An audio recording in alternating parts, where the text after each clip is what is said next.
안녕하십니까. 가톨릭 영성심리 상담소 소장 홍성남 신부입니다. 오늘은 여러분들과 같이 미신과 신앙에 대해서 생각해보는 시간을 가질까 합니다. 많은 사람들이 미신을 믿습니다. 이거는 동양 서양 갈 것 없죠. 어느 나라 사람이건 다 자기 나름대로의 미신을 믿고 있습니다.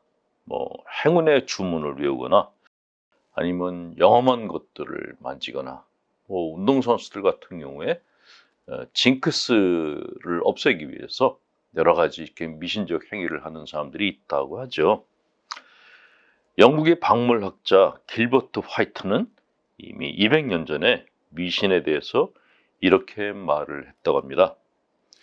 세상의 미신적 편견들을 타파하는 것보다 어려운 일은 없다. 그것들은 이미 모유처럼 깊이 스며들었기 때문이다. 그렇습니다. 미신이라는 것은 기본적으로 무지나 두려움 위에 세워진 비합리적 믿음이며 집착에 가까운 경외감, 특히 예언과 주문에 대한 경외감을 수반한다고 합니다. 미신이라는 것은 비합리적 믿음이다. 자, 우리가 알고 있는 미신 중에 어떤 것이 있을까요? 거울이 깨지면 재수없다. 그런 것도 있죠. 소금을 쏟는 것, 또 실내에서 우산을 펴는 것 등.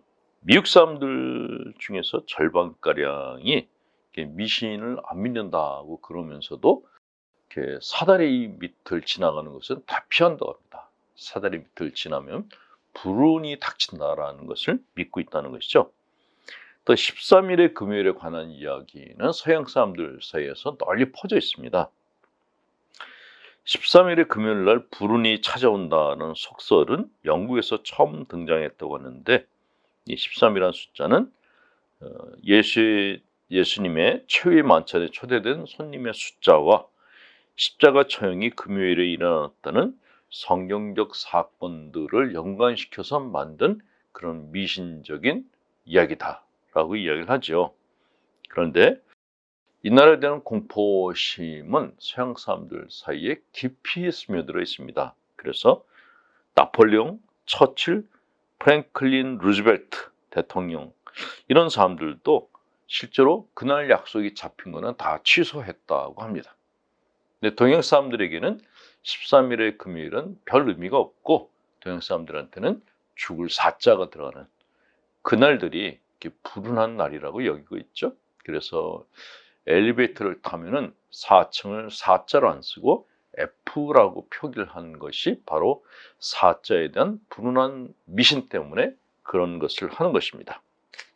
반대로 9는 행운의 숫자라 그래서 9라는 숫자는 또 많이 쓰려고 하죠. 중국인들은 8이라는 숫자가 복을 가져다 준다 그래서 8이라는 숫자를 선호하는 그런 미신을 갖고 있기도 합니다. 한 과학자가 노벨상을 받은 위대한 물리학자 닐스 보어라는 사람의 연구실을 방문했는데 벽에 못질이 된 말편자가 있는 것을 하나 발견했다고 합니다. 물어봤대요. 보어 박사에게. 설마 말편자가 행운을 가져다 준다는 걸 믿으시는 건 아니겠죠? 그랬더니 보어 박사가 이렇게 대답하더랍니다. 난 그런 건 믿지 않습니다. 그런 헛소리는 믿을 수가 없죠. 하지만 그것을 믿건 안 믿건 간에 말편자가 행운을 가져다 준다는 말은 들었습니다. 라고 이야기를 하더랍니다. 자, 미신은 일종의 믿음입니다. 믿음. 비합리적 믿음.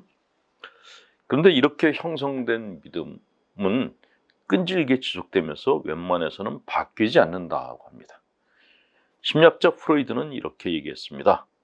내가 처음에 제시하는 것은 잠정적인 이론일 뿐이다. 하지만 시간이 흐르면서 사람들은 내게 다른 길은 전혀 없을 거라는 생각을 굳히면서 나에 대한 고정된 시각을 얻게 된다고 하면서 믿음의 지속성의 이유를 설명했습니다. 믿음은 쉽게 버릴 수도 바뀌지도 포기할 수도 없는 것일까?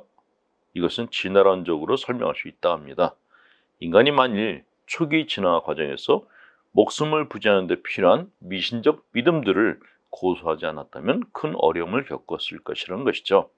예를 들면 사냥을 하거나 도구를 만들 때 생각을 자꾸 바꿨다면 심각한 손실이 발생했을 것이라는 것입니다. 특히 위험에 처했을 때는 일관된 행동이 안정을 보장합니다. 이렇게 우리는 많은 믿음들을 탐닉하고 그것들 지지하기 위해서 어디서든 증거를 끌어대려고 하는데, 이런 사례들이 인간들이 버리는 믿음의 향연이 됐다라고 이야기를 합니다. 그래서 아무리 공부를 많이 한 사람이라 할지라도 미신적인 향기를 버리지는 못한다라고 그렇게 이야기를 합니다. 자, 정통 그리스도교임을 자부하는 교회에서는 이런 미신적 행위들에 대해서 심한 거부감을 보였습니다. 그러나 이런 미신적 행위는 그리스도교 안에서도 자주 발견됩니다. 어떤 특정 기도문을 하면 은총을 많이 받는다거나 영험한 성물을 만지거나 몸에 지니면 화를 피할 수 있다라는 등의 믿으면 미신의 그것과 크게 다를 바가 없습니다.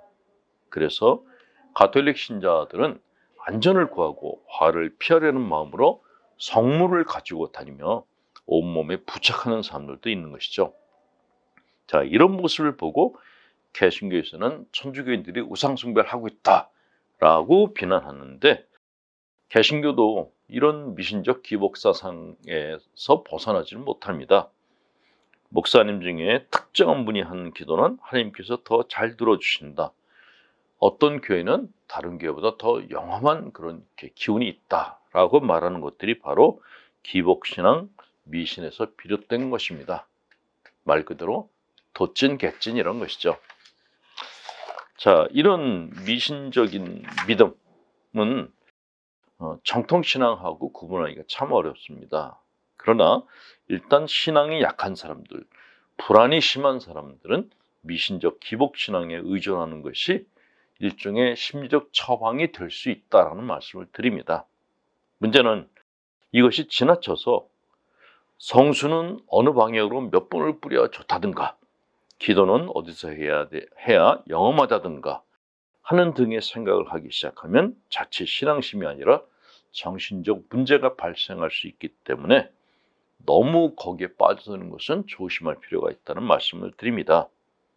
열심하다고 평가받는 신앙인들 중에 반무속인 행세를 하는 사람들이 종종 나타나곤 합니다. 이런 사람들은 가까이 하지 않는 것이 좋습니다. 네. 미신과 신앙 참 구분하기 어려운 것인데, 일단 자기 마음을 편안하게 하고 내 마음을 하나님께 가까이 가게 하기 위한 것이라면 미신도 약으로 쓸 수 있다라는 그런 말씀을 드립니다. 네. 묵주기도 많이 하시는 분들, 미사참여 많이 하시는 분들, 또 성물을 많이 갖고 다니시는 분들, 누가 뭐라고 하더라도 그것들을 통해서 내가 마음의 평화를 얻을 수 있다면 그런 기도 생활은 하실만하다라는 말씀을 드립니다. 시인 안혜숙님의 오늘이라는 시 보냅니다. 오늘이라는 시간 속에서 오늘을 시작해본다. 가보지 못한 오늘. 오늘은 보지 못했던 것을 보게 되는 것. 오늘은 가보지 못했던 길을 걸어보는 것. 오늘이라는 새로움 속에서 보여지는 것을 맞이하는 날. 오늘 새로운 미지의 날. 만나지 못한 것을 만나자. 미처 못 본 것을 보자. 네, 참 좋은 시죠. 자, 교우분들께 강목드립니다. 네, 특히 해외에서 격리 상태에서 마음의 힘겨움을 겪고 계시는 분들, 여러 나라에서 살고 계시는 우리 교우분들 힘내시라고 강목드립니다. 전능하신 하나님, 성부와 성자 성령께서는 우리 교우들에게 축복을 내리셔 길이 먼게 하소서. 아멘. 홍성남 신부였습니다.